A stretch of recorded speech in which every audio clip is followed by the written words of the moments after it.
All right, so I think it's safe to say at this point that nostalgia is a hell of a drug, right?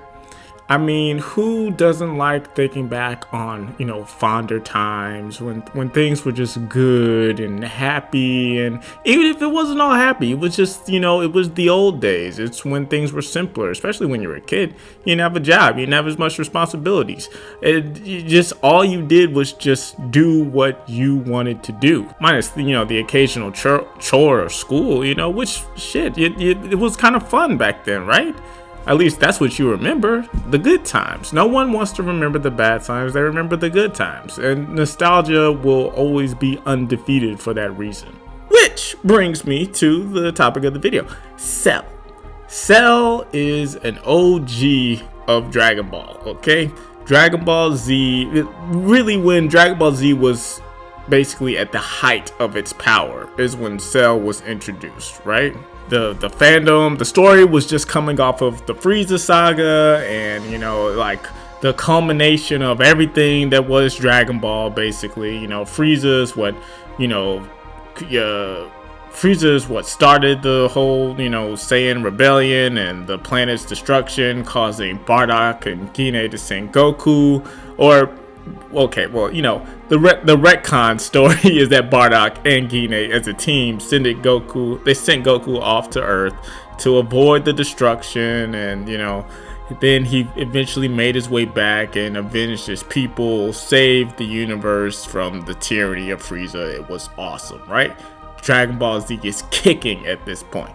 And now we get to the next arc, which is basically the culmination of Gohan's story, which you could argue Dragon Ball Z was basically made for. It's the story of Gohan, right? The next passing of the torch to the next person, like how Boruto was supposed to be for Naruto, and from what I hear, isn't doing such a good job at.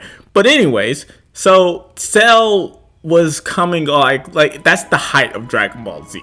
Of the good old days of Dragon Ball Z nostalgia. The peak is probably Cell, only outmatched by Frieza, because that was, he's just that dude. But Cell came afterwards. It was great. It was exciting. He had all the heroes' techniques. They did the Cell games, which then brought us Super Saiyan 2 Gohan, which is like, oh my god, that guy was awesome as shit. The most badass character I've ever seen in Dragon Ball. I'm pretty sure. That's a lot of story to account for. But I'm thinking through right now. Yeah, I cannot remember a more just intimidating and just his aura alone, right? And I don't mean aura as in like what you can see. I mean his aura, his presence on the screen in the manga. You just felt that it was just like anything going wrong, he was gonna shut it down. Okay, Super Saiyan 2 Teen Gohan was that dude, right?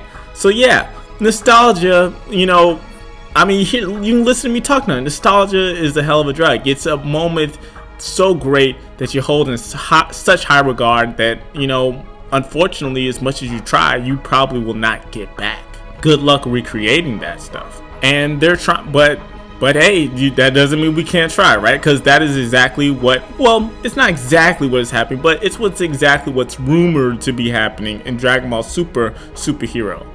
I am super serious about that. We need to come up with a different title for this movie. What's the original Japanese title? I'm gonna just start trying to say that, because it's hard to take it seriously with that title. Like Great Saiyaman is not even in the movie from what we see. It's like I don't get the point.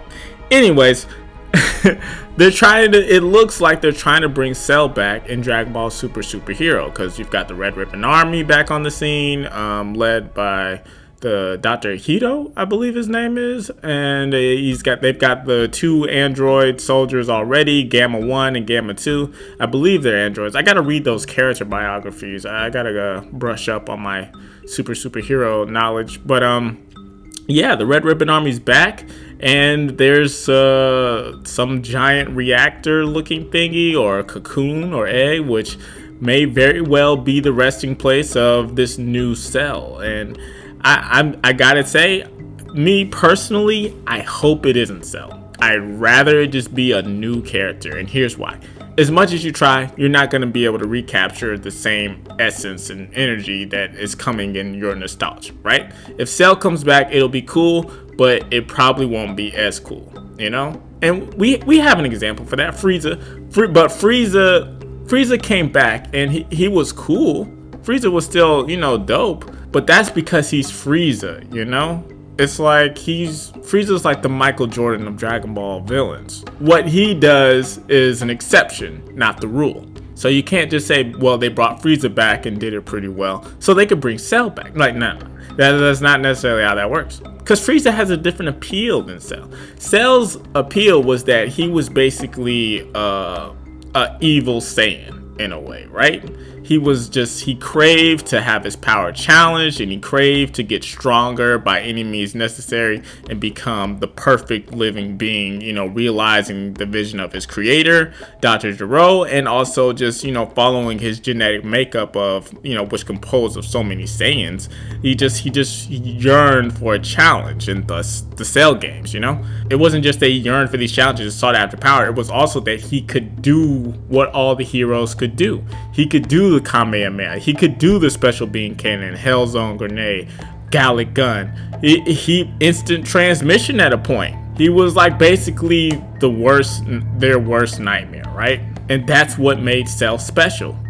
But that's gone. You can't get that back because of all the other villains that have come after him.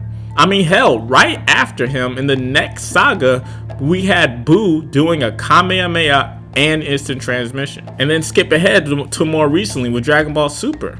We had Moro, who basically he copied Ultra Instinct. He copied a bunch, like all the techniques of Piccolo and Gohan, I believe, at one point. And I think he also got Vegeta's as well. Like he essentially was Cell. Moro was Cell, you know, because at a point, like, because Moro's thing was supposed to be that he had magic, but at a point it just became that, you know, he could just absorb people and take their powers because that's what OG-73 could do, and he absorbed OG-73, and then he just started really spamming the copy button. He wasn't really trying to do magic anymore. It's not like he had this super cool Doctor Strange moment where you were like, oh man, this dude is a fucking magician, right? Like this guy, he's not to be messed with just on that level. Forget power. This guy has got so many hacks. How could we ever hope to defeat him, right?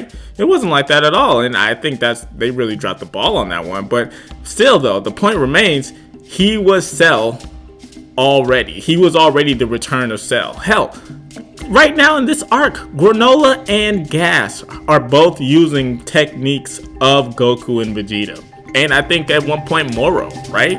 I think Granola used a technique of Moro's, or it was Granola or Gas. I can't keep up. But yeah, it happened. And it's like, again, what's the need of Cell? Well, you know, what is the use of Cell?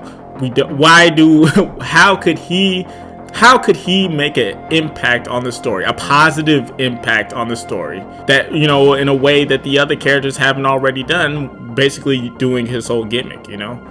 Cell's got to reinvent himself if he is going to be in the story again.